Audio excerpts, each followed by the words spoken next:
and I was doing this class, and it must have been in front of like maybe 150 people, so quite a nice audience. Yeah.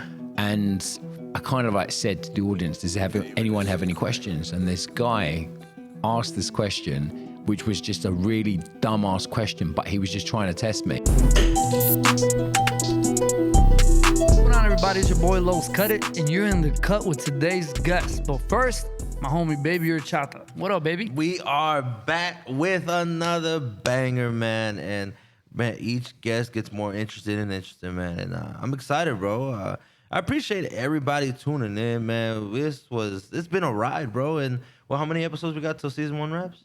We got about 3 more to go before the season. I think 2 more to go. 2 more, right? This one and the next one. Yeah, man. That's and it. we got season 1, bro. That was a fast season. We've been talking about these times right now, bro. So I'm excited, man. But once again, man, I'm gonna pass over you because I want you to give this man his roses, bro. We've been talking with him, chopping it up, and he's very interesting. So I'm excited to get into it. So. Oh, of course, man. And today's guest, I'm gonna keep it nice and short because there is a lot that I don't know about him, which is why we're here. We're gonna find out.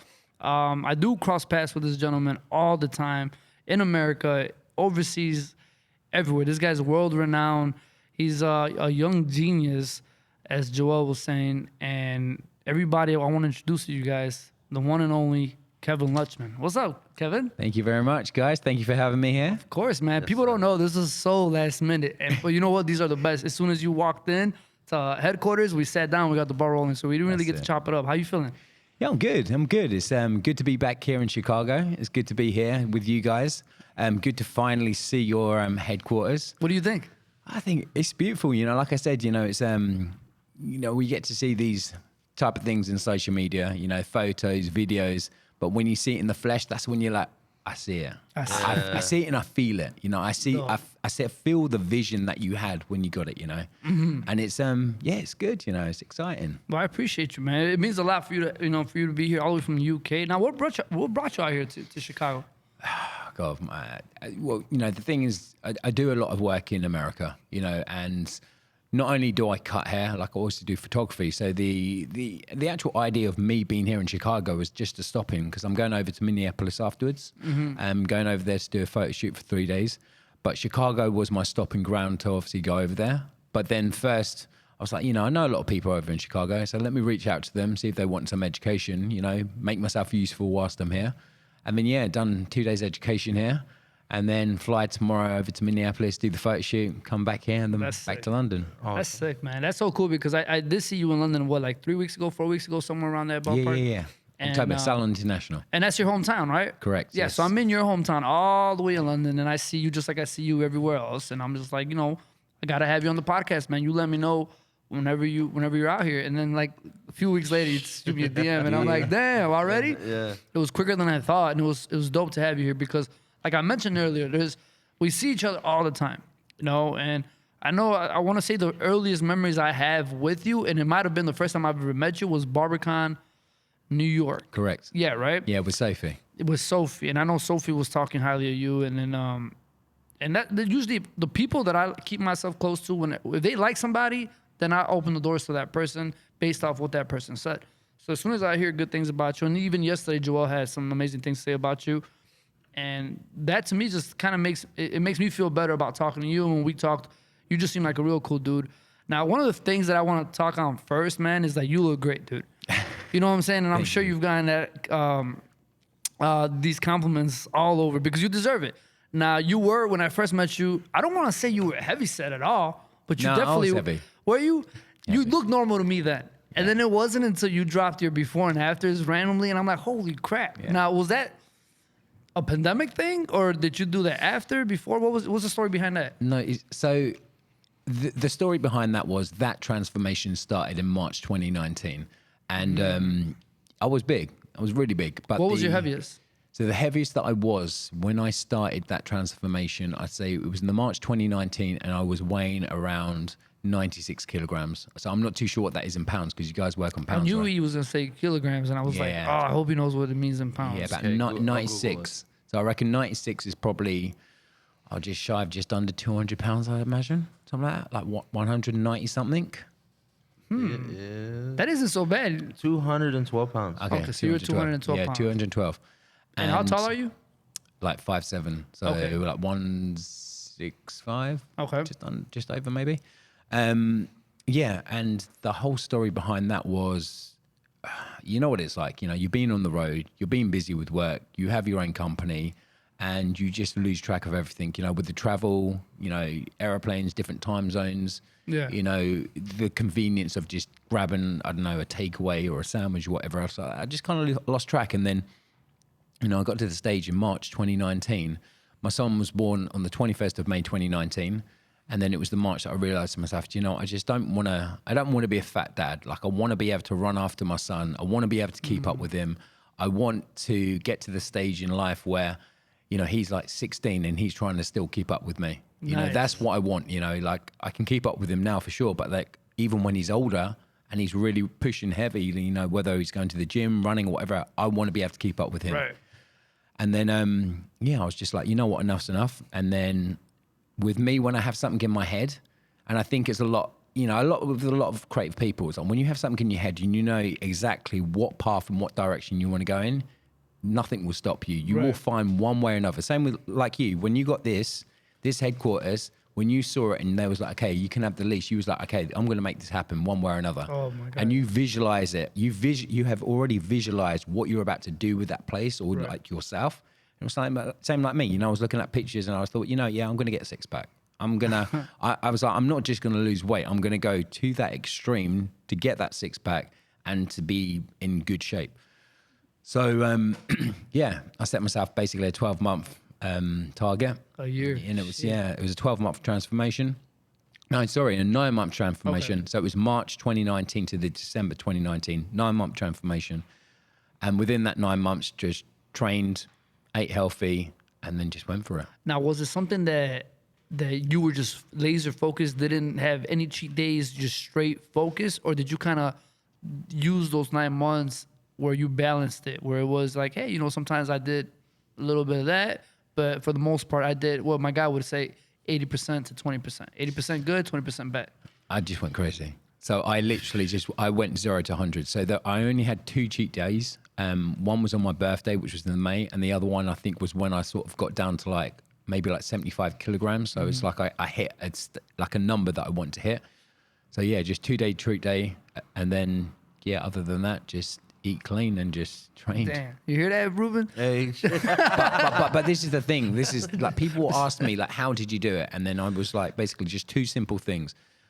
I ate a balanced diet. I didn't stop any carbs, didn't intermittent fast or anything like that. Just ate a healthy, balanced diet, calorie deficit in order to get down to weight, and then just trained. And they was like, oh, what did you do for cardio? Like, oh, did you do interval training? Did you run? Blah, blah. And I was like, bro, honestly, just walked. I walked more. I picked my feet up more, you know, because what I used to do is, you know, just lounge around, didn't do anything. Right. And I think what you started to notice, because I've been in that.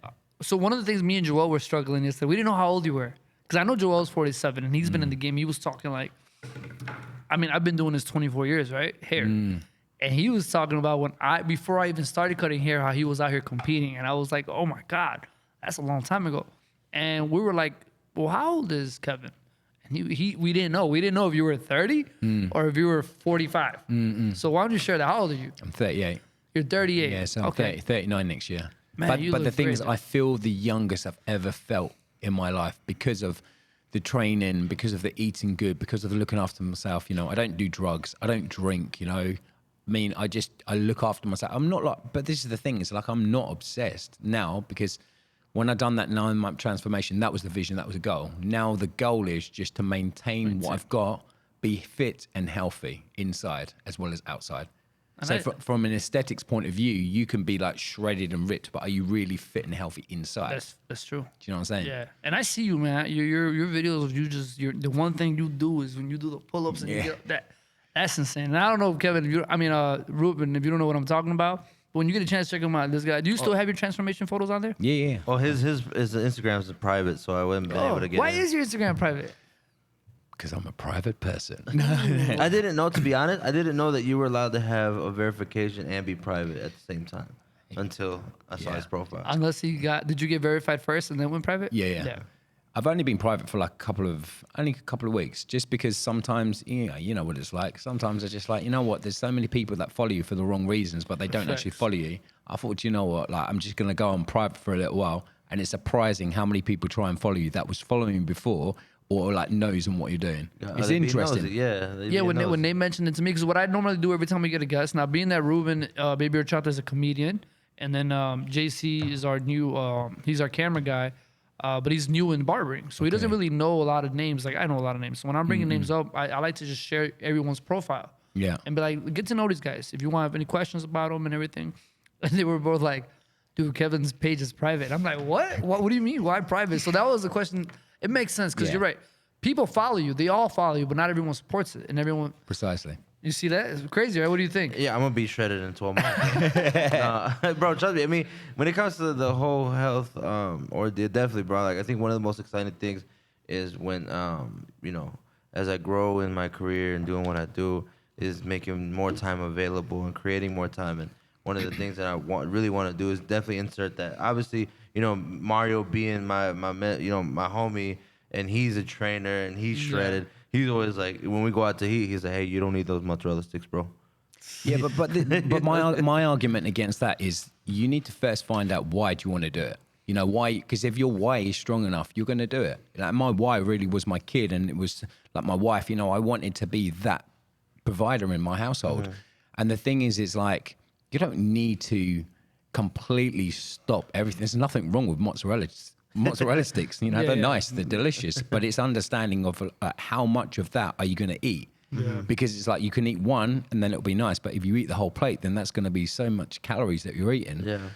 But then, I think with the whole fitness thing is like, if you want to do it, there's nothing stopping you. If you want to get ripped in 9 months, you can do it if you really want to. But it's like having that understanding that like, hey, if my why is really that strong, and you know what you said about like making more time, that's what it is. It's like to make more time in order to do what you want to do.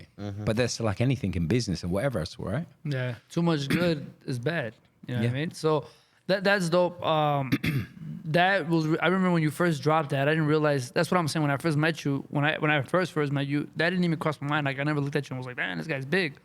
But it wasn't until I seen your journey, I was like, holy shit. Yeah. And Do you then know what? I hid it well.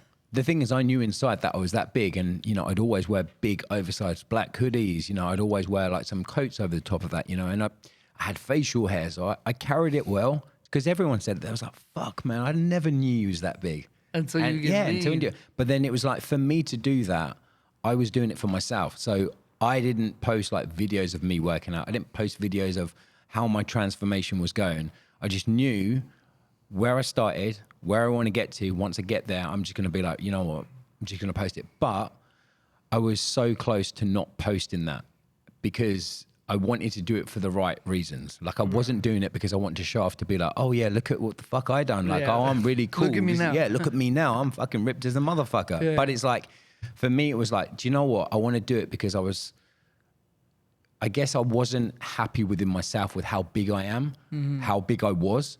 But then at the same time, I was like, do you know what? I want to show others that, look, honestly, if you really want to do it, because you will see these transformations online, okay? But those guys, they're not really that big. You know what I mean? They still got a bit of a physique and they've just shredded up a bit. But I wanted to show the people that are big that, you know, if you really want it, you can get it. Yeah, no, it's facts, man. And I agree with that because I mean I'm life on the road too. I remember I had a 6-pack, but I've gone through my moments where I felt bigger, and then I had to challenge myself to get lean and all that. But the thing about me is just I crack so easy. I'll get on the right track. I'll be good. I'll drop 20 pounds, 15 pounds, 10 pounds. There's never anything major, but enough to be like I'm 35 now. Yeah. So you know, once you hit 30, if you don't watch yourself, it's gonna get harder and harder. So at 35, I'm like, all right, now it's either like I can't half-ass it no more. But I mean, I'm happy with where I'm at, but I'm not. You feel me? Because But when are we ever going to be happy? facts. Bro, this is the thing. It's like, you know, I get to that stage. Once I've done that, it's like, right, what's next? I want to get a bit bigger. I get a bit bigger, get stronger. What's next? Dude, you know, when is ever enough, right? because I think we have that personality. It's like we're never gonna be content. We're always Exactly. gonna want more, different. Yeah. So you're not the first person I hear that. I don't have kids, but you know I've been cutting here for a long time to understand that when guys have or people in general have kids, something changes in them, man. They just like look at you. You changed your whole life. Just you had a kid. Yeah. You know, so sometimes I ask myself, man, if I have The a kid, formula is to have a baby. there you go, guys. Get somebody- yeah, all in good time, yeah. Single moms, hit me up. have a kid. But I could see why that would be because what I've heard before is, man, it wasn't until I held my kid or my daughter and I realized like I want to be around for this little person. Yeah. Like, I don't want to just be. He's like they'll say something like, I'll sit around now with back pain and I'll feel like a sloth. Because then I want to have a kid. He's like, I want to be playing with him. I want to be this, one that, and I can see that. But you're right. You have to find a why that's big. And I think to me, my why was starting to hit me now is I'm getting older. And if I can't I can't walk into my 40s, because I feel like if I walk into my 40s overweight or just very unhealthy, it's going to be so much harder that I'm probably going to get discouraged and not carry it on. But if I walk into my 40s feeling good, healthier, lean, then the odds the odds of me maintaining that are greater. So is that how you feel? You're about to walk into your 40s, you're in the best shape of your life. Precisely that. And that's the thing is like, I look at my friends back home, you know, some of them go to the gym, look after them, but I'm just like, you know what, especially having a son, like having my boy Theo, that changed my perspective on everything, like on life. The fitness, of course, that started because, you know, he was going to be born. I wanted to be able to be fit, you know, play around with him and whatever else. But then what I'm coming to realize now, especially because he's 3, I'm talking with him. He is a young adult now. He's a young boy. And it's like he wants to copy everything I'm doing, more or less. And Nice. and I want to be a role model for him to be like, okay, yeah, my dad's fit. I want to get fit with my dad. Like, I'm like messing around doing press ups. He's trying to do the same things. Do you know what I mean? It's Wow, like that's he will, so cool. you know, we're in a park and he's grabbing on the bars and trying to pull himself up. Like he's so, I don't know. It's like he just wants to do everything I'm doing. And then in my head, I'm thinking, okay, like with the business, I want to try and push as much as I can. I want him to see that, like, oh, my dad doesn't just cut hair. Like, he does photography, he does video, he's got his own studio. Oh my God, like he's doing this, that, and the other, to make him realize, like in life, if you want to pursue whatever you want to pursue, you can do it. You're Do you leading know what by I mean? example. Exactly that. And he exactly sees that. it. Now, man, that must make you feel great. I mean, as a father, I have a little dog, and it kills me when I leave town because I miss the little guy. Yeah. I don't know how you guys do it with kids. Like, how do you Hate leave it. a 2-year-old, a 1-year-old? Hate it. I mean, do you know what? Having social media, having like FaceTime and stuff like that, and technology is great now. You Yeah. know, me being away, like I'm FaceTiming him every day. So at least I get to see him. He gets to see me. But it's horrible. But the thing is, I travel to do things like this, to work, to make money, because then it gives me the opportunity when I come back home, I spend time and valuable time with him. Nice. So it's like I might be back, you know, I might be away for a week, but when I'm back home, like I'm back home now for like 3 weeks.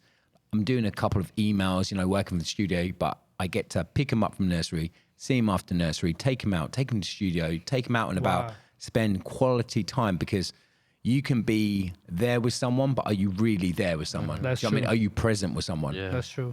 You know, or I can spend more quantity of time with him, but am I actually spending quality time with him? So I could be home, working my 9 till 6, get back home, he's just about to go to sleep. I would rather have like 3 solid days where I'm spending with him and spending that quality time. That's facts. And since having him, you know, like I said, I mean, it's changed my whole perspective and everything. Like, I love what I do. I love traveling. I love seeing my friends. But this is what I mean. It's like when I'm at home in London, if I'm doing a show, after I finish work, I want to go home and see him. Same like here. I would rather, you know, do this, catch up with you guys. I'm not going to go partying afterwards, go back to my hotel, early night, wake up early, go to the gym, FaceTime them. Day's good, you know. That's the life. That's what I tell, like, because, you know, when I first joined, when I really started doing education about 10 years ago, even up to like 2016, 2017, we would go to these shows and go crazy. Yeah. We would party all night every day and then wake up the next day, do the show. But that after, And then do the same thing again. And now it's like, nah, I'm the same way. It's work. We're there, we show up, we chill, we get a mental break, we go on stage, we kill it, we go out for dinner, and then back to our rooms, or we gather around and just chill and relax. That partying, that lifestyle, that is too much, and it'll eat you alive. And I've seen a lot of people just get torn up. You see it in their face, you see it in their skin, tore up with that type of party life. And it's amazing seeing you, because it's people like you at 38 that inspire me, that I'm like, oh, okay, I could be 38 now. I you know, you started what, 3 years ago, you said? Yeah, So 2019, you were like damn near my age, 35. Yeah, So you yeah, started yeah. at 35. There you go. See, I have no excuse. So I'm on it. I keep telling myself, I had the craziest month that I've probably had in my life. I went from London, came back home, filmed a few podcasts, cut a few heads, and then went right straight to Dubai. Came back to Dubai, did the education here for Babyliss, and did 4 podcasts in a week and about 4 collabs with 4 different artists, all in the month period. So it's been crazy. You're the last thing on my list, literally. Well, actually, no, I got to go to LA with Sophie, but to me, that's more fun. It's business, but they're taking care of all that. I don't have to do no editing. But that's it. I'm taking these holidays for myself to grow. I just took Josh's course, and I got a better understanding in how to just work with longer hair, which is one thing that I feel that a lot of American barbers struggle on. Whereas in the UK barbers, you guys are all phenomenal, especially you, Josh LaMonica. So now we're talking about hair. I need to know your story, man. 38 years old. How did you start first? How did you begin cutting hair? And I know Joel talked about something when he first heard about you. He said you were one of the first few people to do a collection for, I forgot what company he mentioned, but it was a phenomenal collection. And that to me, for a lot of American barbers, is unheard of. A collection, like, what do you mean a collection? So share that. When did you start doing hair? How did that go about? And what are your accolades, man? Share that, because these are things, right? And you don't feel like you're bragging. These are things that I feel like people need to know. I would like to know. Yeah. Because I do hear a lot of good things about you, but nothing's better than hearing it from the horse's mouth. Okay. So talk to us. So, sorry, do you know what? I want to just piggyback. I just started thinking, actually, you saying like how you want to get back into you want to start your fitness and you want to get to the stage where I'm at. You know what we should do? Get a pull-up bar. Stick a pull-up. That's what, because I've got a pull-up bar in my studio. Do you really? Because you got high like ceilings as well. Get some rings. Bro, that's what I done during lockdown because all gyms closed up. So those videos of you doing your rings, that's your studio? Yeah, that's in my studio. Oh, no shit. See, I thought you was like at a private gym or something. Yeah, well, some of them are. Okay. Depends where I am. That is so sick. Okay, so story time. So I'm 38. I say I started cutting hair when I was 17. And how that started was I was at college. I was studying travel and tourism, so nothing to do with hair. Always had a shaven head like I've got now. So I used to cut my own hair. One of my boys at college wanted his hair cut. I said, look, I've got a pair of clippers, cut your hair. Started cutting his hair, then started cutting my other friend's hair. And I was like, do you know what? This is pretty cool. Like, I enjoy this. Quick way to make money. Cutting their hair at my mum and dad's house, in the spare room. It was great. How old are you? 17 and then 18. And then I guess probably by the age of 18, 19, left college. And then I got a job in a barbershop. So that was just like a small little barbershop, like in my hometown, like in Kent, where I'm from. And then, I was working there for 4 years. So got the experience of working in a barbershop, working with the clientele, and it was great, like it was very much a fast-paced barbershop. So I was, cutting hair, but it was cutting all types of hair. So that's how I learned how to fade, I guess, doing afro hair, doing designs as well. And it was great. But at my time of cutting hair in the barbershop, 4 years, I decided that I wanted to go back to college, get my qualification in hairdressing. So I got that. And then what they would do is they would take you every year, like on a field trip, to Salon International, of course, nice. where we went.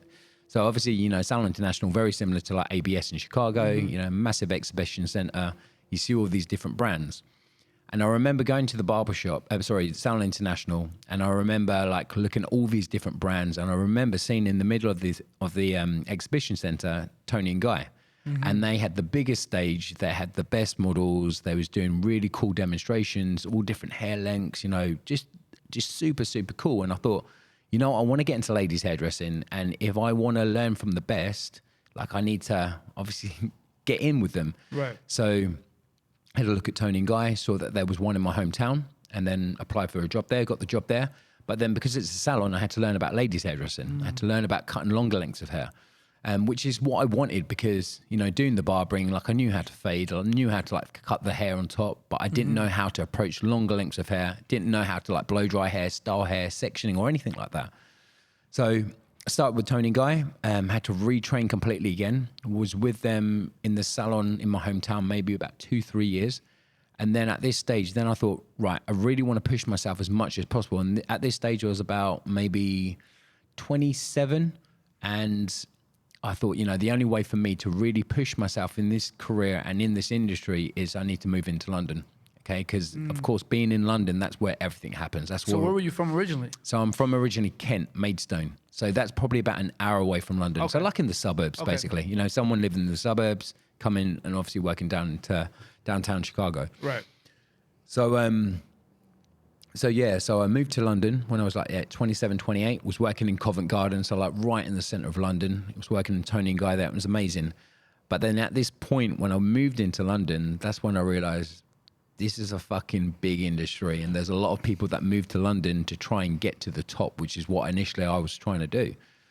So at this point, I thought, do you know what, this is like now or never type of thing. I need to Right. push myself hard. And the thing is with London, you know, like a lot of big cities, you will come across many walks of life, and you will come across many different people. And it's like, if you want to meet people, you need to be out there. So at this point, this is when I was going out clubbing, I was networking, you know, going to parties, meeting up with photographers, models. And then this is really when I then started to like really network really well. You know, started cutting some like celebrities, you know, and then started doing a lot of collaborations with photographers, started making collections. So at this point when I was in London, like I said, 27, 28, then I realized, right, I need to push myself hard in Tony and Guy. So then they've got the academy in London as well, the Tony and Guy Academy, so which is where they do their external teaching, they teach their staff and all that. So I started going to the academy, and then I started going on my days off to shadow like the art directors and shadow the teachers, because that's what I wanted to work my way up to doing. And then when I started to see how they was training, started to see how they did it, I saw how intense it was.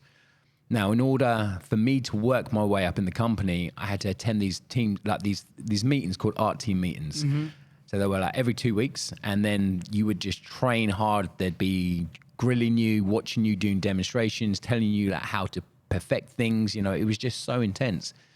So at this point, I was just going there, attending it, worked my way up, and then it was like 2013. Yeah, I remember it was 2013 that I decided that I'm going to enter the British Hairdressing Awards. Now, the British Hairdressing Awards is similar to like the NAHA Awards. It's like the biggest competition in the UK, like for hairdressing. And they have a category, which is the men's hairdresser. And I remember thinking, do you know what? I really want to enter this competition. You've got all these big names that enter it, that win it. And I just thought to myself, I thought, do you know what? Like, let me just go for it. Like, you know, let me just create a collection, create something cool. And at this part, I knew my strength was barbering, because that was my background. So this is when I then started merging the barbering and the hairdressing together. Anyway, long story short, 2013, I ended up becoming a finalist for that competition. And then I remember going to the awards evening in front of all these massive people, all these massive names. And then they basically announced the final, and then they announced the winner, and then I ended up winning that year. So that year, and I was just completely shocked. I was like, I can't believe this. You know, how the hell have I ended up winning this competition, you know, in front of all these big people? And then it was really 2013 when everything started to really, you know, pick up. And then that's when I started my, like, obviously Instagram, and that's when it was easy to grow a following, and like people could actually see your work and actually appreciate what you was doing. And then, from there, just started just working up and up and up. As I said, became international art director for Tony and Guy, started traveling with the company, headed up their men's course. And to piggyback on the conversation that he was talking about, Joel, what he was talking about was Tony and Guy's whole philosophy was never to use clippers. So I was the first person in 50 years to bring a clippered haircut into their collections. So that's what it was. So That's I what brought you the meant. shortest haircut, and then started incorporating the clipper cutting into their educational program, because they never had like a barber or someone that understood how to work with clippers and how to incorporate that with cutting long hair on top. So that was kind of like my stamp within the industry, because to do something like make a big company like that, change their mindset, I mean, that was amazing.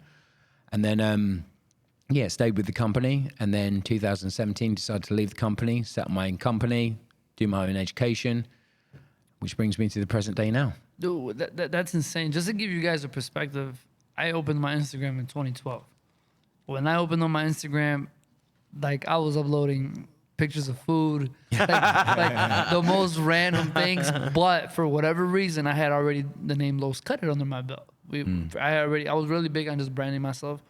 But I was very, like, my mindset was just very at the barbershop and my neighborhood. It didn't expand greater than that. So in 2012, that was my mindset, and you're out here and UK winning awards, which was compared to Naha, which is crazy. That it just goes to show, like, dude, you've been doing this for a while, and you build a name for yourself, right? Yeah. So I think what I want to know now is, like, what was it? Okay, this is what I'm curious about. I don't think I started really paying attention to UK barbers for at least like 4 years ago, 5 years ago. One of the things that I noticed about the UK barbers is that you guys were all amazing with shears. But I guess to me, or a lot of people in the US, we weren't really fans of tight fades, which you guys did a lot of tight fades that from far, far away, it looked like it was just a lot of weight. Yeah. Whereas in us, we were just really big on just blending, always blend, blend, blend. But no one knew how to use shears. No one knew how to use shears. When was it? Do you remember the time where the UK barbers or people out east started focusing on American or hearing about American barbers? And what was it about? Yeah, I guess it was probably when Barbershop Connect, you know, that sort of thing, you know, it was all that stuff. Do you know what I mean? So I think, you know, everyone wanting to be on that page. You know, I remember. everyone wanting to, you know, all UK barbers were just like tagging Barbershop Connect. There was Connect, one time they always. posted 6 photos of mine and videos, 6 photos and videos when Instagram was doing only 15 seconds. Yeah. And I still got the screenshot that had the first 3 rows and the second 3 rows, and they were all my work. And I remember just celebrating like crazy because it was such a big thing. Yeah, and it was. And then it's like that. And then that's when if they ended up regramming what you done, you started getting loads of more followers. my It's just like, Especially you guys being from the UK. Yeah. All these people are like from America hitting you like, who is this guy? Yeah. Man, so Yeah, do you so- remember who was your favorite or who's somebody that caught your eye from the US at the very beginning? I think from the very beginning, it was probably Julius actually. Julius. Yeah, it's probably Julius because then I connected with Julius. Well, I connected with Julius when he came to London for the first time. I can't remember what year that was, but I think it was like when he reached out to me and it was like, you know, I'd love to meet up with you. And that was the time when he had his top knot. I don't know if you remember, he had his top knot. And then I ended up chopping it off and then cutting him like a little fringe. No way. Yeah, so Damn, that's old school, Julius. Yeah, he had the little he wanted the London crop and I was like, yeah, let's do it. So the crop's been a thing out in London forever, right? Yeah. It's crazy how it's just now, like people are just now still trying to get the hang of it. Yeah. And I just recently learned how to properly do a crop because one of the things that I take pride in is like I'm an artist in general, right? I just chose to do hair because that was like the gateway of making income. But I tattooed, I painted, I draw, like I used to do all that. So I'm really good at like looking at a style and just mimicking it. Doesn't mean I do it correctly or know what I'm doing. Until recently, I really learned how to properly do everything because I'm a fan of what the UK is, the style. It's such a dope style. And if I can incorporate my creativity into it, I feel like I can make my own style off of it, right? Yeah. And then everything always recycles, man. What used to be hot in the 70s and the 60s is always going to come back and in a different way.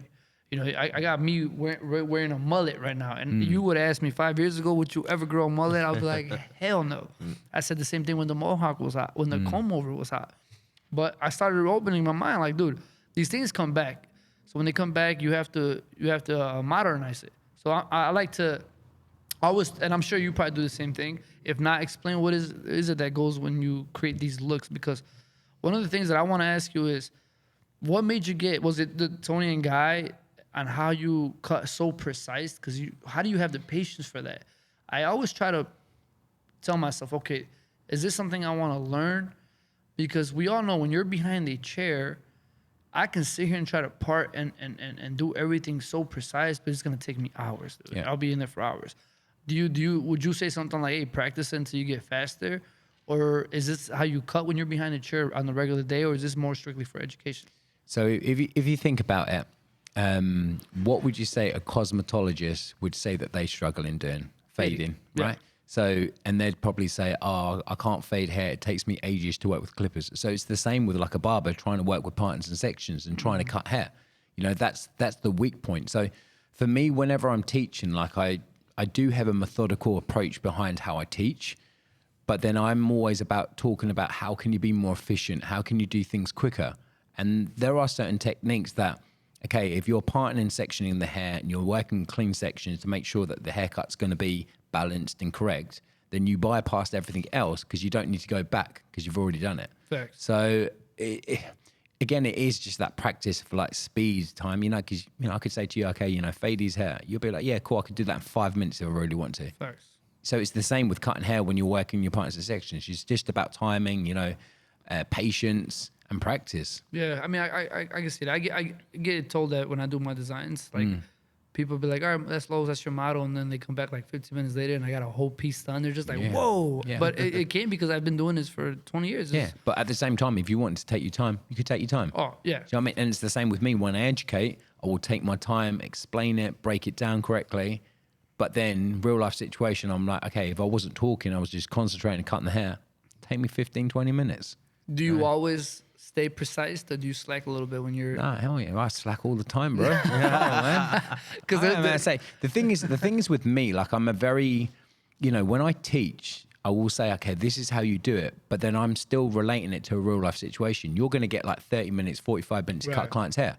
So it's like, okay, it's fair enough. I could show you this and show you how it's going to take a long time, but I'm also going to show you, okay, this is the steps you can bypass, but it's like driving, right? You get taught a particular way. Once you understand that your hands need to be like this and you need to drive the car in a particular way, once you pass your test, what do? You break the rules, right? Yeah. So it goes back to, I always say this all the time, you have to learn the rules before you can break them correctly. Correct. Yeah, Correct. so that makes a lot of sense. Speaking of we got into your physique, we got into your barbering, your hairstyling. We're not done yet, but now photography. You mentioned that you started doing collaborations and collections with photographers, but what was it that made you take over and do your own thing? Was it, my reason I could share was that photographers' goals are always to get the photo right. As a barber, my eyes always landed on the haircut. So they were focused on the entire photo. I was focused on the cut. I didn't like what they did, so I had to learn it because I wanted to capture my shots my way. Exact same thing. Same thing for you? Same thing. So what happened was, do a collaboration with a fashion photographer, and they'd shoot it absolutely beautifully from a fashion perspective. But I'm like, the detail on the haircut's on the other side.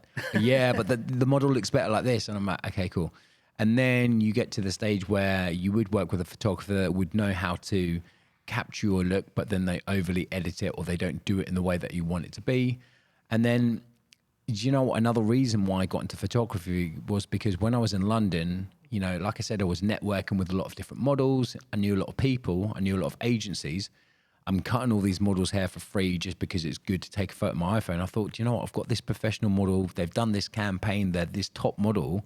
Why don't I just learn photography and start shooting it? And then it got to the stage where I was like, right, I can do my own collections now, and then, start entering it for awards, start entering it for, just putting stuff on my Instagram and stuff like that. That's so dope. And then it was just like, you know what? We're creative people, so I know what I want to capture. I've worked with a lot of different fashion photographers, so I'm just like, well, why can't I merge the two together? Rather than just taking a portrait shot, why don't I shoot in a cool way that's still going to represent the haircut that I've just done, but also have a really cool image behind it as well? That's something that we have as like a leverage in a sense, because I know a lot of photographers. Even my photographer Ricky, he's a photographer. But when I started working with him, it was the same thing. He would take cool shots, but the fade was super dark, or the design, and I always try to. So when I coached him and I told him what I like, he was able to merge both what I like and what he likes into one, and I don't have to bother him. Yeah. There's a few times I'll let him do his thing, and then I make sure I get my shots just in case he don't have his. Do you work with anyone, or is this strictly just all you, everything you do? Photography wise, it's all me, just because I like the style and how I do things. Sometimes I might outsource different editors because it's like the actual shoot day, that's really cool, but that's not the work. The bulk of the work's afterwards. You know what I mean? Man. Like even with video or like photo, especially video's a pain in the ass. But yeah, I do outsource. Like I've got a couple of retouchers that I work with. But then that depends on what job I'm doing. Like, for example, if I've got a job back to back and I need to sort of like get someone to do something in order for me to do something else, then I will. But I do, same like you, I have a production team that I sort of like call upon when I need to use them, whether I'm doing like, video stuff for myself. There's a few people that I can count on. But it's like, it's hard to trust people, that kind of understand your vision and what you're doing and the reasons behind it. And to have that patience as well, because the thing is, what it's like, whatever you're doing, it might not go in the direction that you want it to be, but you need to try something to see if it's going to work, right? Oh, dude, we just tried. I did a video not so long ago. 2 days ago, we dropped that. I just edited real quick, and I thought it was just gonna be something. It had the formula to be viral, like, and I was so hyped about it. And I was like, "Oh, this has to go viral." And I dropped it, and it flopped. But you learn. You try something new. Not everything you post is gonna go viral, and then it'd be the one thing that you don't think about that you drop, and you come back an hour later and you realize it hit, and you're just like, "Damn." Yeah. So I get it. Is there anything like that in your field, man? Yeah, clips, bro. I'm going through right now, man. One of my comedy bits did 120,000 views on Facebook, and then I post another one, and it does 200. Period. And you thought the 200 was funnier? Yeah, I was like, oh, they're gonna love this one, and then especially like the background, this one specifically was at the Laugh Factory. Laugh Factory is the mecca of comedy halls in Chicago, and so being that in the backdrop, oh, this has to hit, this is gonna hit, this is gonna be incredible. Yeah, 200 views, and then so I was like, that hurt, but whatever. Yeah. I'm gonna come out with a funnier joke here soon, but nah, man, it's one of those things. It's just, dude, it's a hit or miss, man, because it could be the perfect scenario, but the algorithm says nah. Yeah. Well, it's the same like me. I could post like a photo of a beautiful portrait of this beautiful girl that is just looks absolutely phenomenal, and then get like 100 likes. I can post a video of a tattooed model with a beard, and it's going to get 1,000 likes. Yeah. But to me, I'm just like, well, that's like you said, it's the algorithm. You can't. But then for me, this is another reason why I'm on private, because the thing is, I'd rather just post the stuff that I want to post, that I'm proud of, and that I'm happy with. Likes, what does it really even mean? True. Followers, what does it really even mean? True. That is true. So that's why I'm just kind of, I don't know, I like switching my account to like private to then obviously like, How do you just pick and public. choose who you accept? Well, make sure you put _baby horchata. got and you. Let me in, bro. I will. Do you know what horchata means? Yeah, it's that drink, innit? Yeah. Oh, bro, I'm like, come on, bro, where is it? It's in that cup there. I see. Give me that milky drink. I always have it on me, bro. But I love horchata. Horchata's the greatest That thing is ever. dope. great. So if you haven't had horchata yet, y'all, You're weird. Yeah. We actually, we just found out that baby horchata means small ears in Italy. Okay. So we had asked Ivan Zoo. I was like, Ivan Okay. Zoo, you know what horchata means? He's like, yeah, little ears. And I'm like, wait, what? I was like, I never heard that one before. And he taught us that. I'm like, oh, no, we're way off. He thought we were calling you little ear. Yeah, I was like, they're pretty big to me. But man, coming from being a photographer and a barber, what if those two things did not exist? What would you be doing? Ooh, good question. Well, I like questions like this. And not Always. fitness training either. No fitness, no those three. Okay. Something totally different. So, God, man. Do you know what? I recently watched Top Gun Maverick. Yeah, fire. Oh, it's 5-star film. Man, I'd love to be a fighter jet pilot. That Oh, would be yeah. so cool. How Have cool you would that ever flown a plane? be? No. No? Are you afraid of heights? No, I'm good. I'm You good. good? Have you ever jumped off a plane? No. I think you should do that first before you, before you think about it. I tell myself ever since I've always been afraid of heights. I didn't get on my first plane till 21, and that was to Nashville. It was a 45-minute flight, and I was just like this the whole time, scared. Obviously now, as soon as I get on the plane, I'm out sleeping. Yeah. I wake up, I'm already in the air. So it's because you get used to it. And I tell myself I will never jump. To this day, I'll tell you right now, I will never jump off a plane. Why the hell would I risk my life? Unless Jesus, God himself, looked at me and said, Los, you good? Yeah. You'll make it, I'll jump off a plane. But I'm starting to realize, as I get older, I'm knocking out all these goals that I want to do. Thank God. I'm able to aim for things and accomplish things, and I'm knocking goals down. And not that I'm running out of things to do, but now I'm just like, it's all about just living, right? I'm like, man, live. I mean, maybe one day when I hit 45, 40, 50, I might be like Will Smith and just jump off a fucking plane. I'll do it with you, bro, because that's one of my things too. That Are you scared of that? Yeah. Yeah. Oh yeah. When we go to Six Flags, bro, I'm just on the ground the whole No. time. Oh, Watching everybody in the roller coaster. You're too scared. I'll get on a roller coaster. That's not a Oh problem. no, man. See, that's it. I'm even worse than Yeah, that. I just don't. You know what it is? I'm not afraid of heights. I'm afraid of ledges. So if I get on a roof, if I get close to that ledge and someone touches me, I'm jumping out that motherfucker. So Yeah. your spot, are you scared? Like my place? Yeah. No. I lived in Okay. a higher skyrise before that was on the 47th floor. Same concept. You walk out, I got the balcony. That was high. That one I would walk out and just be like, you feel the wind, and you're just like, whew. But now I'm on the 14th. It's a big major difference. I feel like I could survive that fall. No, I know I can't. But compared to 47, yeah. Are you afraid of heights, or is there? What's your thing? I wouldn't say I'm afraid of heights. I just wouldn't choose to be hanging off a cliff. Do you know what I mean? Facts, 100%. So why fire? Was it this movie that just kind of? Yeah, no, just because I watched it on the way here. It just But I don't know. I guess obviously nothing to do with fitness. I don't know. Like I guess the job that I would have to do would be an exciting job. It'd have to be something different every day. Do you know what I mean? I couldn't do the whole office job or anything like that. I don't know. Maybe like an astronaut or something like that. So something random. What about you though? Me? Yeah. What would you do if there's nothing? Everything you're doing right now. Photography, videography. I wouldn't be. Because I'm an artist. So anything that involves art, right? Could I draw? Could I draw on rocks and sell it? Oh, can't you draw. You can't be artist. You can't be tattoo artist. You can't. So what you're doing? You're stripping me from everything that I love. Yes. So now you're telling me, what would I? Okay, just know this, Ruben. Whatever it is that I end up doing, I'm gonna be fucking great at it. Okay, but I'm saying it. like, so yeah, you're a Leo. You're gonna be great at everything, and what is this like? You're gonna be like a DJ? You know what I'm saying? Like, It's hard to say, bro, because I started doing hair. Everything I am is hair. I started at the age of 12. I got So my it's first. everything that you've only known. Who I am and what I do is hair. So it's like me telling you, well, who would you be if you weren't Mexican? You're gonna be like, I don't know, I'm Mexican. Would you be black? Would you be white? You know what I mean? Like, it's in me, bro. I am hair. It's not a job. It's a lifestyle. Do you know what I think I'd do? I wouldn't mind doing something like a PE teacher. Okay. Do you know what? I like helping people. Same. And I think whatever I would want to do, I would need to be able to give something back, because then to me, when I give something back and they understand whatever I'm teaching them, I feel fulfilled. Do you know what I mean? So I'd need to do something like that. something fulfilling. Yeah, something So, fulfilling. speaking of giving, what size shirt you wear, Luchmun? What size shirt?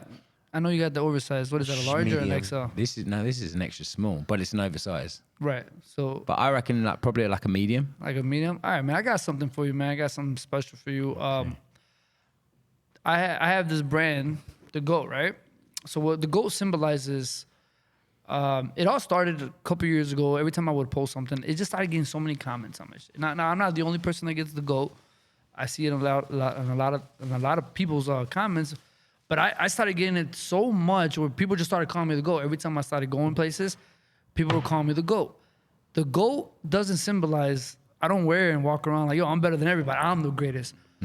I created a brand, the GOAT, simply just because it just symbolizes that I always try to have that mentality. I always try to be the best person that I can be at everything that I do, whether it's photography, videography, hair, education, teaching, learning. And you know what I mean? Like, for someone like me to, at the status that I'm at, I joined, I went to Barber Josh's class and I paid for it. I didn't want no discount. I paid for it and I stood there and people were shocked that I was there. And I mentioned this before. I was surprised that no one else was there. Like, what do you mean? This guy's from the UK in my city? Like, of course, if I would have known about you being here, I would have been there. Yeah. So the point to all this, to me, man, all your accolades, everything, you know, that I know about you before today, to me, you're a GOAT, bro. You're somebody that always tries to be the best. And your physical look says it all, because it's hard, bro. Yeah. If it was easy, I would be out here. Me and Ruben would be out here fucking shirtless, you know, or a tank top right I'd now. be papi or chata. But, so with that being said, man, I just wanted to bless you, man, with a GOAT brand. So every time you wear it, it has nothing to do with me. It symbolizes who you are and what you do. Thank you. And of course, I had to bless you. This episode is sponsored by Babyliss.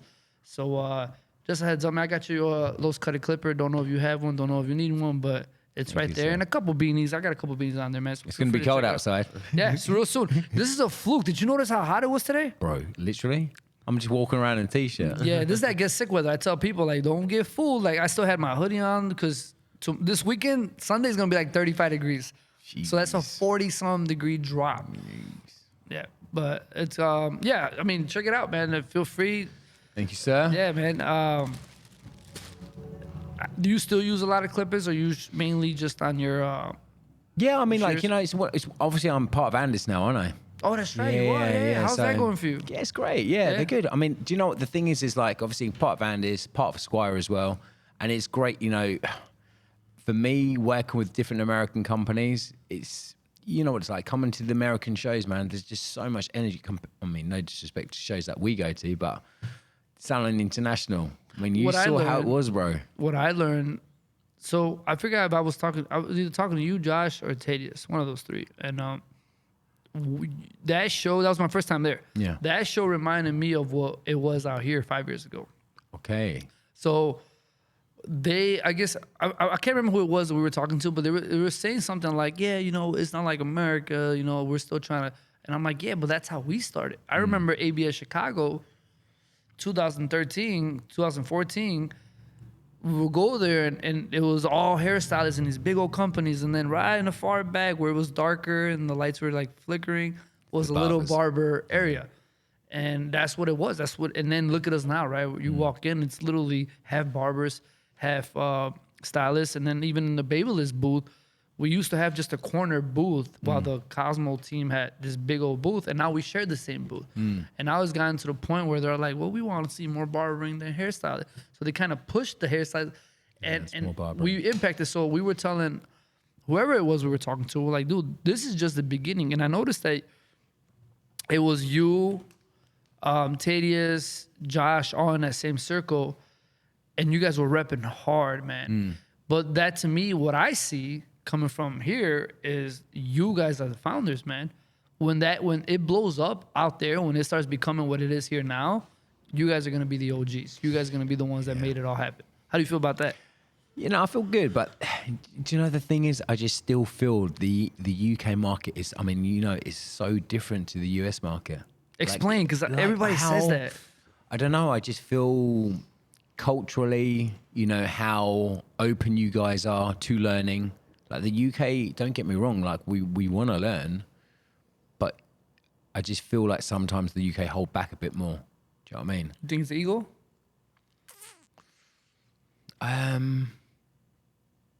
I wouldn't say it's ego. I just feel like that's just how they are. Do you know what I mean? It's just they're quite closed. With Americans, I feel like they're quite open to learning new things and seeing what other people are doing. Like, for example, like you going to like Josh's class, that's you being open because you're willing to learn. And the problem is with the UK, sometimes it's very much like, okay, we're going to go there just to nose, not to really learn. Just to see what he's up to. Yeah. Oh, what's his next move? What's he doing next? Just to make sure he's not doing better than me. Precisely. No, but you know what? It may look like that from your end, but I feel the same way here. I mean, It's the same everywhere. Like, I get it, but it's like, I guess, I don't know. I feel, me being from the UK, coming to America and seeing the perspective that it's how it is here compared to what it's like in the UK. But like I said, it's vice versa, right? When you come to the UK, you're like, oh, actually, this is really cool. This is different. This is going to blow up soon. I don't see that because I guess I'm from the UK, right? No, I see it because I'm telling you, that's what it was here when we would go to shows and it was just like a corner of barbering. Like we were still looked at like people were like, it was like, oh, this is cringe. Why are you guys here? This is like, it makes no sense. This is a hair show. This is not a barber battle. Yeah. And then it was all that hate until it happens, until it happened. You know what I think happened was when Babyliss started really doing things. And I speak highly of Babyliss, not just simply because I'm part of the team, but Babyliss to me is what shifted a lot of things for the barber industry, for the influencer.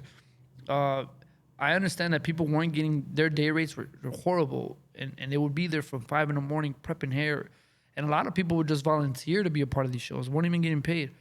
And it wasn't until Babyliss wanted to form a barber team, and they really wanted to listen to us and give us everything we thought and we felt we were worth. And when we started doing that, I go on to shows, I started seeing other companies start doing that. Now every other company started building a team. Now don't get me wrong, Andis did have a team. You shout out to Kenny Duncan, Danny Amorin, Success Addict. But it was just very like, they kept it still very professional, very clean, very corporate in a sense. Babyliss was the first ones. Like I remember we used to go to shows and they used to give us these the aprons to wear that had Babyliss. And Dennis, shout out to Dennis, who was our boss at the time, would literally send the text and be like, "Yo, tell them to take that crap off." Nah, they're the artists. They're there. We don't want put hats on that says Babyliss. We don't let them Be shine. them, yeah. They're gonna sell the clippers regardless, just because they're using it.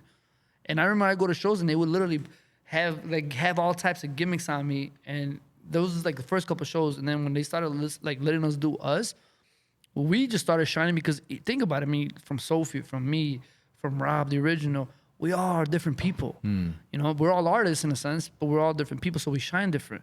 And instead of just having one look for the company, they allowed us to have a variety of looks, which worked. And I started seeing like how other companies started doing that and following up. And that to me is what started bringing value to these hair shows as far as the barbering lane went. And then obviously the barber battles got better, the barber cons, the like all that. And then that's usually when I felt like everyone else started seeing, okay, something's happening here. We're either gonna fall back and fall behind, or we gotta join. Yeah. And at one moment it was, oh, this isn't gonna happen. We're not on that. And then realizing what's happening, and then everybody just started joining, and then now it just became a thing. So I'm not gonna say that's what's gonna happen for you guys, but it's very similar. Like looking at it from the outside in, I see it and I'm like, this looks all familiar, because a lot of people are against it until it's the hottest thing there, and then you'll be surprised how people jump on. But I agree with you totally. Like how, I feel like in our industry, it's important to have different characters. Like you're saying, like yourself, Sophie, Rob, you're all completely different people. Right. You all have your different superpower, right? Right. I was talking about like Marvel and like DC, right? Facts. And that's the thing. It's like everyone will shine in their own way, and that's important in the industry. And, don't get me wrong, like it's the same in the UK. We have all these super talented people that are like the OGs, the people that like have their particular styles, And I think that's amazing. But, and it's great for all the young and up and coming people looking at us. But then what I always try and teach them and make them understand is like, look, don't try and copy what I'm doing. Be the best version of yourself you can possibly be. That's facts. But hopefully, we plan on going next year for level 3. Level 3 is trying to make some noise out there. Okay. We plan on going next year, and I hope that when we go next year, it's a little better. It's a little more barber friendly. Tough crowd in London. Yeah. Tough crowd. Very tough. But you know what? It ain't tougher than Dubai. It ain't tougher than Hong Kong. But then those shows were distributor shows. So I'm sure you're familiar with those, where it's not stylists, it's just business people. So you're in Dubai out here making all this noise, and people are just don't care. They're just they're just on their phone looking at you like straight face. So it's hard, man. Have you ever been in a tough situation, man, being on stage? Like what was your toughest moment? It could have been in the beginning, it could be recently, that you felt and either took control based out of experience, or even earlier in your career that you kind of just almost like died inside because it happened. God, man, many. Oh, I'm sure. There's got to be one that, same for me, right? But there's got to be one that sticks out. There was one. So obviously, like when we first start doing demonstration or presenting up in front of a crowd, you're just like, there's so much going through your brain, because it's like, one part of you is like super excited. So you want to try and say as much as you can. Then the other part of you is fucking shitting themselves that you don't want to say anything at all. Thanks. And then I don't know if you've ever been in that situation when you're on stage and you've just said something, but in the back of your head, you're like, what did I even just say? Like your words just start coming out. And you're just like, what am I even talking about? Where am I going with this conversation? Right, where is this going? Where am I going with this conversation? But I do remember one time that did happen actually. And it was in Sweden actually. It was a small class. It was actually for Weller actually. And it was a small class. I think it must have been about like 20 to 25 people. And this is the mistake that I made. And now whenever I'm on stage, I never wear white. Never wear white. Ooh, like the color white. I've never worn white. Okay. So... And the reason why was, so I was wearing a shirt, a button-up shirt. It was white. And I remember doing the demonstration. I didn't really know where I was going with the haircut. Like I was kind of like cutting it. And then I was like, what the fuck am I even doing? Like literally, I just did not. So then I'm trying to like kill time a bit. And then the room was just super hot. And then I just started sweating out, and I could feel myself sweating out. And then because I was wearing white, I was getting paranoid that I was sweating out. So then I sweated out even more, and I was just like, oh my fucking God, what the hell is that? So then but then this is where I sort of played it really well. I was cut the haircut really fast. So then I got the hairdryer, flipped it into cold air, and then I started drying the hair whilst drying myself at the same time. Wow. Just to try and cool down. Yeah, I was like this, like, the head's here, and I'm like this. Oh, does the hair dryer work better when you flip your wrist? Like, yes, yeah, it literally. does. Indeed, it does. So that happened, but then there's been times where I've been doing demonstration and I've cut myself, and then I'm trying to like really like downplay it. But there's been many times as well where I've been tested by people, like a small class. and then someone's tested me and they said to me, okay, yeah, why are you doing it like this opposed to that? You know, there's been situations, and then, but the thing is this is where I feel like I'm so well-rounded and I've got the experience to, I will always have an answer for what I'm doing. Facts. It's like, you test me as much as you want, I will be able to give you an answer for what I'm doing and why I'm doing it as well. That's important, but that comes with experience, right? Like one of the few things too, we had this conversation. I forgot with who, in the podcast, and I've been Zoo, and we were just like, dude, when you get tested, you have to own it. Yeah. Like you And be confident about what you're talking about as well. Because you know, if you crack, whew, yeah, exactly. Then you're the one that's going to look stupid. But you know, but then I've been tested as well, like on doing demonstrations. I remember this. There was this one time when I was in Toronto, and I was doing this class, and it must have been in front of like maybe 150 people, so quite a nice audience. Yeah. And I kind of like said to the audience, does anyone have any questions? And this guy asked this question, which was just a really dumb-ass question, but he was just trying to test me. And then I just flipped it around, and then I just made him look stupid. But I very rarely do things like that. But then it's like, I knew he was just trying to mug me off. But Do you remember the question? well, the question was basically this. He turned around and said to me, he was like, why are you starting from the length from the top rather than starting from the length? Why are you starting from the length from the underneath when fading rather than cutting the length from the top first? So it was a very irrelevant question that there was no reason behind the question. Other than just wanted to test you. Yeah, then he just wanted like, and I just said to him, I was just like, and luckily because I was in Toronto, I was like, well, because, you know, I started from the bottom, now I'm here. You know, so I dropped that. But then obviously from saying that, because that was the first thing that come to my head. That's so fire. But then I just said to him, I was like, for me, when I'm cutting hair, I'd rather start from the underneath, build my foundation and work my way up to the length on top.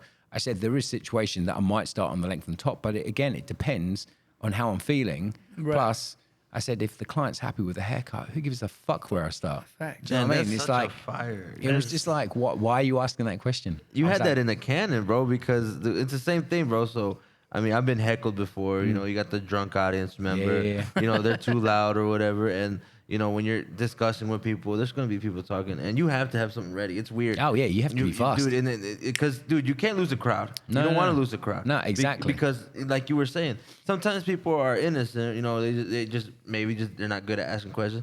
But you can tell when someone's trying to do ill intent that they want to just, you know what I'm saying? They're trying to test you. Exactly. They're trying to put you on the spot to see what you're saying. Same thing, bro. And bro, I think any type of performance, bro, like I think in the beginning, like I remember when I first started comedy, I had 3 really good shows off the bat. My first 3 shows, I was like, yeah, you know what? Yeah, Smooth. it's And then me. boom, Yeah. I had bombed, bro. Yeah. Horrible. I was paid to do 20 minutes. I think I did 5 minutes because I had to crash the train. It was that bad. Jeez. And so it was Was this the story you told me about knowing your audience? yeah, one of my first ones because it was the first day that marijuana got legalized in the United States. In Illinois. Okay. And nobody was focused on the performances. They were focused on smoking weed in the back. Okay. And so everybody, literally the crowd, I maybe had 5 people. There was about 50 people there. 5 people were in the front watching. Everybody else was smoking weed in the back. Okay. It was very a venue, right? And so I'm trying to perform, and these people are yelling, talking, you know, they're doing their own thing. my God. And it was just really annoying. I looked at the promoter, and he was like, he just said, keep going. I was like, nah, I'm good, bro, I'm out. And so I bounced, and then after that, I just had it was one of those things that I did learn a lot from it because it was a particular crowd, and it's all about knowing your crowds. Yeah, knowing your audience, and right? even It's the same that- when you educate, right? You need to know your audience. and it had to do with like even ethnicities, right? Okay. So going into that, I had to learn how to fall into that ethnicity and do well with them. And so I just kept going, and now I could do any type of show, right? Yeah, because you feel confident. Exactly. Yeah. So I know which each culture or each ethnicity likes. Yeah. You know? You need that, man. You need those moments to take you to the next level. You need it. It's the testing you as well. That's what it is. I never learned when I won, bro. I always learned when I lost. So And we always learn from our losses, right? So- Always. That's facts. clip.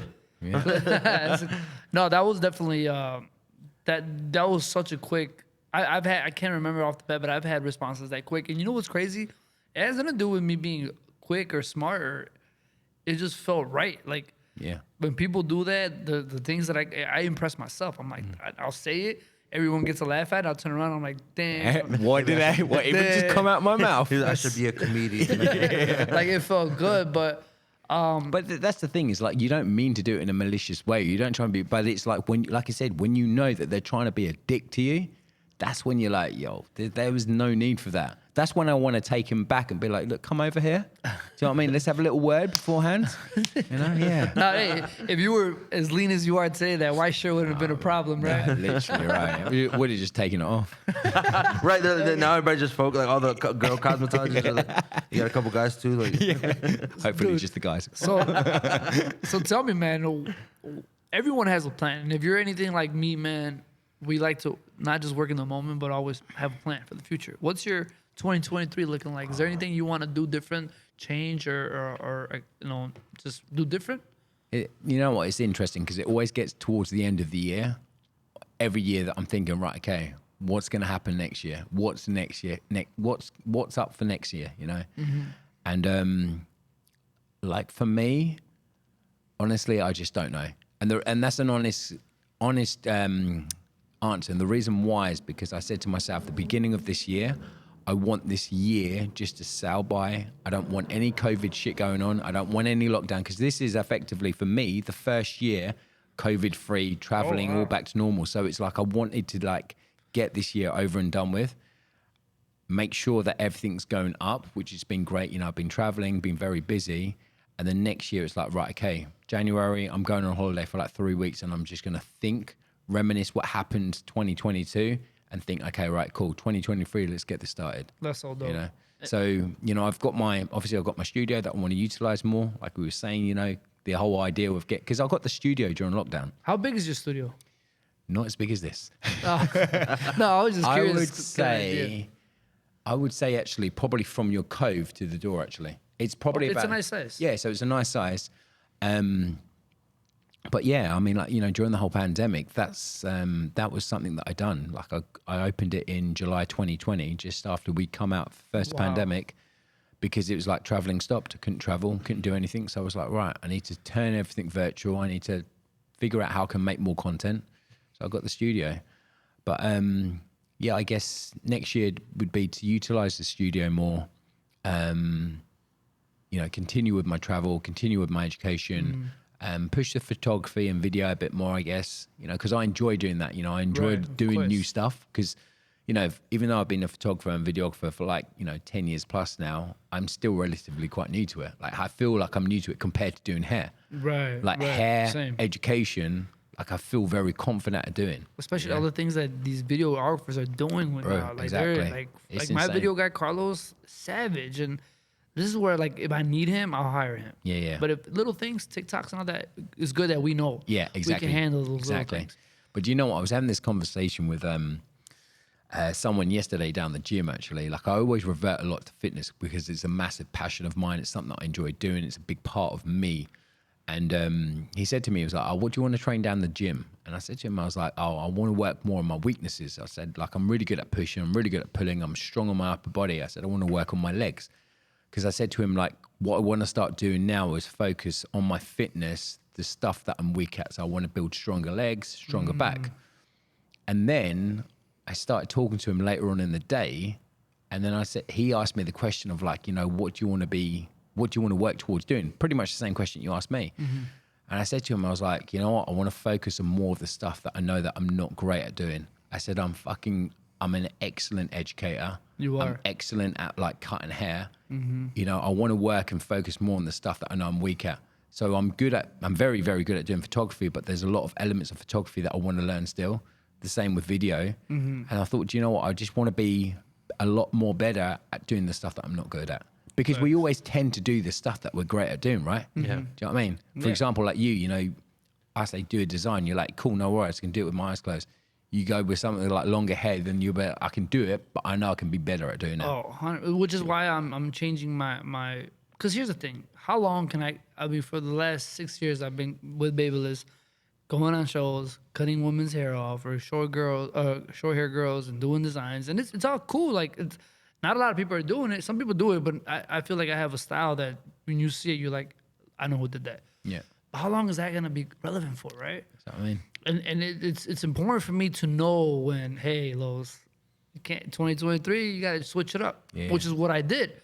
Back to my, same thing. My weakest thing is styling and shears. I'm not bad at it. I like to think I'm better than your average barber here, but if I compare myself to you, to the Josh, the Monica, to the greats over there in UK, no, I'm horrible.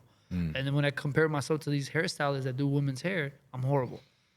I have no shame of saying that because it's that makes me want to grow and touch on that, because I feel like if I get good at that, which honestly I'm taking December, January, those 2 months, I'm barricading myself. It gets cold as hell in Chicago. Yeah. So I'm in here. I got this fucking mansion in here, and I just hit up Babyliss, and they send me 20 doll heads, both male doll heads and female doll heads. And all I'm gonna do, and that's the type of person I am. Like I'm not gonna promote that. I'm not broadcasting that. I'm telling you that I'm gonna learn so much. And once I feel like I'm good at that and confident, I should say, when show season starts in 2023, everyone's gonna see, oh, his Los cut it. Yeah, great designs, great fader. And boom, I'm gonna come with a whole new look. Yeah. And the reason why Joel was here, because we're trying to merge the whole, because what they do is, especially with Babyliss, they have He's like, part of Babyliss though, right? yeah, the pro team, which Yeah. is, Joel is so dope. They do the barbers and do the Cosmos. They do the barbers and do the Cosmos. It's cool, but I'm like, why not do at least one presentation at a show where it's both, Yeah. and we combine the pixies, the fades with the long super pompadour, and there's no reason why. Why do we have to separate? For years we've been trying to merge the two, but then when you merge them, you're still trying to keep them separate. Makes no sense. So that's what I'm doing. I'm just trying to change the direction of the game of how it's looked at here, because I think a lot of people want to, but nobody really takes action. And I took action by just learning. And I would have loved. I was talking to Kirby before you got here, and he was like, "Man, he didn't mention that he was gonna do that. I would have took him personally and this and that." And I'm like, dude, if I would have known he was here, I would have went to his class. I would have loved to see your class. What was your class about? Was it like a one-day thing? Yeah, just one day thing, couple of demonstrations in the morning, actually covering a lot of fundamental techniques. How do you break down with all your years of education, everything you know? How do you teach a one-day class or a couple hours? It's so hard, right? Yeah, so with something like that, because it's a salon visit, it's like I will bespoke it to that salon. So I will literally just talk to everyone in that salon. So like he's got like, 10, 11 members of staff. And then I'll introduce myself, who I am, what I've done in the industry. And then I would actually turn it around and start talking to them. So their name, how long they've been doing that hair for, what's their strengths and their weaknesses, and then you start to understand and see what type of person they are. Exactly how I do it. Yeah, it's the best way, because then at least you're giving someone that personal touch, rather than like, I'm going to show you how to cut hair. Okay, that's cool, but I want to know why you're cutting hair. I want to know why you're doing that. I want to know what is it that you really want to learn. Yeah, because like I say this all the time. If I got 100 people in my audience, and 80% of them are students, I'm not gonna sit here and talk some shit that I've learned 20 years in. Yeah. No. I'm gonna have to put myself in your situation and be like, where was I at that time? Yeah. What did I need to learn? Okay, I know what to talk about. And I get what you mean. You understand. But even when we had a class here for Babyliss, I got 1 hour to do a dope pompadour that I learned, like all shear cutting, barely used any clippers. And that was my first ever all shear cutting class. And when I did it, it was new to me. It's like you doing a design class. Yeah. You might pull something nice, but are you as confident as you are with shears? Exactly. Right? So I'm in there and I'm doing, from what people say, like you did an amazing job for it being your first class. But I was struggling, dude. I was feeling it, the sweat, the heat. I was in my hometown with my hometown people. So it hits different when you're at home. If I was anywhere else in the U.S., I wouldn't. Whatever, I wouldn't care. Here, I mean, it hit. But these are the things that I have to go through, because this is what's going to prepare me when I'm on stage in another city doing hair shows, longer hair and all that. And I want to be able to show that off. So I'm a big believer in how you do it with working on your weaknesses. And I that's my goal, is just to get better at styling and shear cutting. And I feel like once I do that, I can finally release my personal Los Cutted Academy. Yeah. Because I noticed you got one too, right? Yeah. And this guy, Joel, was talking highly about it. Well, what is it that comes with your academy? Well, how much is it? What are you offering on it? Because I got to go on your website. I didn't really get time to really go through everything. Yeah, so, I mean, at the moment, I'll tell you one thing that I've kind of like always been continually working on, and this is one thing I want to focus on a bit more, especially having the studio, is on my website, I do have an online academy, you know, very similar to like Josh's, very similar to like other people's, but the way how I do it is more so, it's not a subscription-based model. So it's like I have different haircuts there that people can purchase. They can see what type of haircut they want to learn and then do it that way. Oh, That's how I learn. Yeah. Now here's the thing. I'm sure you're familiar with Josh's Academy online, right? How he Correct. does it. Yeah. I signed up for it, and I told him straight to his face, like, it wasn't until I took your 5-day course that I understood why you did that. But before I did that, and I logged in, and I had to do one video in order to get to another video in order to get to another. Yeah. I couldn't handle it because Yeah. I'm a visual. Yeah. Yeah, and, you and could. that's the majority of barbers. Yeah. They want to Let bypass me all the pick. other. Let they me wanna pick what I bypass- want to watch. Yeah. So if that's what yours is like, Yeah. So it's basically you pick and choose what you want what's to an watch. average video go for? Do you have different prices for each one? No, so each video is £20. So like maybe like what, Man, that is- $25 US, $30 US Yeah, or so. that is so worth it. All right, Yeah, consider me a client now, like a customer for sure, because But then I think what I am actually, I guess having the studio now, it's like I have all the equipment, I can record all my stuff. You know, if I need to call on favors for people to record stuff for me, I can. But it's like I think now for me, 2023, I guess, is probably working on the online stuff a bit more. But it's having it in a system where people can pick and choose what they want to watch, opposed to, okay, you have to follow these steps in order to watch the next video, in order to watch the next video. So I guess probably I would actually steer towards the subscription-based model, but you know, it's like anything. If you're going to start something, like I want to make sure that I have continual updates on Yeah, videos. yeah. I'm not going to do a subscription-based model and post a new video for like 3 months or something like that. It's just dumb. I'm guilty of that. I opened my academy during COVID, and I haven't uploaded in a year. Yeah. But there's still people that are subscribed. Yeah, there which we go. surprisingly. But then again, I mean, how many times have we had gym memberships and never gone to the Yeah, gym? exactly. It's the same Right? thing. Well, look at Amazon. Do you know what I mean? Yes. Amazon Prime. Look at like, you know, Spotify. You know, it's all a subscription-based thing. You listen to the same music all the time, right? Oh, facts. So what I'm doing is now the same people that I'm gonna figure out how many people I got left that are still paying. I'm gonna figure out a way to take care of them. But in that same academy, the same everything, I'm updating everything, and Yeah. I'm dropping a lot of stuff. But you know what it's like? It's time. It's time. It's time to do it, because it's like, as creative people, we have all these different ideas that we want to do. You know, I'm sure, like, you know, you're saying that, but I'm sure you've got other stuff that you would love to utilize this space for. But it's like, right, okay, if you're taking one project, then you're going to have to take on another one. But then you've got that project that you're doing. But that's the one thing that's keeping me going about that I want to get that done is because that's forever, right? Yeah, of course. Once you finish one video, that's forever. Yeah. You got it forever. And that's the one thing I'm like, all right, let me get 20, 30 videos done. That's 20, 30 haircuts. It might take me a few months. Yeah. But once I get that, all I got to do now is just add. Yeah. Add photography, add video. So that's the goal for mine. I'm excited to check yours out because I've seen a lot of your work that's super dope. And now that I got a better understanding and I've been practicing, I feel like I can watch your videos and now it makes sense to me, right? Whereas before I needed these 5 days to just learn, like literally take 5 days out of my life and just sit there with Josh and just learn his concept. And then watching Joel yesterday, how he cuts and explaining how you cut. And then now excited to see how you cut because I've never seen you live. I always tell people, it's crazy how many times I've seen you and we see each other. But and never see each other cut. Yeah. Yeah, and I might stop by and check you out for 5 minutes, but that ain't enough. Yeah. You know, I gotta really sit there. So I'm looking for. I might sign up. I don't have anything going on Saturdays and Sundays. So I might sign up. And I'm a big. Are you able to download those videos? Yeah. Okay, so I can watch them on a plane and all that. Yeah. We're Beautiful. talking. Hey, don't worry, man. I'll talk. Yeah, we'll talk. Oh, what's up? Beautiful, man. But listen, man. Thank you, bro. I don't know if you want to add something, Ruben, before we sign out. Oh, this is the longest episode we've ever done. No. man. Is it? Hour 20?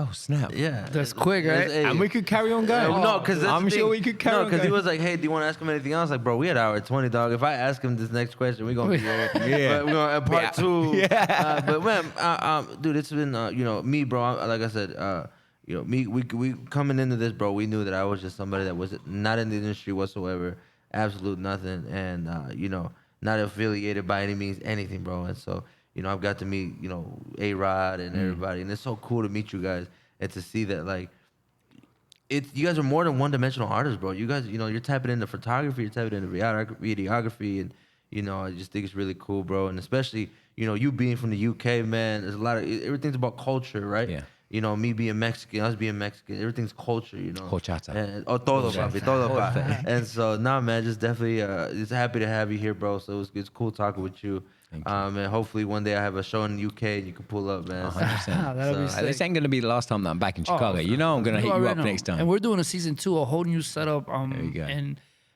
definitely got. If you come back, you already know. If I can't have you on a podcast, we'll do something. We'll do some work 100%. together, some filming, some photography. Try to come on like a Saturday too, bro, when I have a show, man. Yeah, for sure. 100%. Yeah, dude, this guy, him and his team of comedians, hilarious, dude. But man, like I said, let the camera know you got this camera right here. Let them know where they can find you, and just that's it. Your handles, where they can find you. And once again, Kevin, you're the man. It's an honor to have you here in my home, bro. Thank you, sir. Okay, so my name's Kevin Luchmun, all the way from London. You can catch me at Kevin Luchmun on Instagram and Twitter, but not Tinder. Yeah, let's go. Salute. Thank you, man. That was awesome, bro. I think it's been great. I think it's been really good. I think, we've got to know each other a lot more. It's been fun. But yeah, it's been good. It's been great.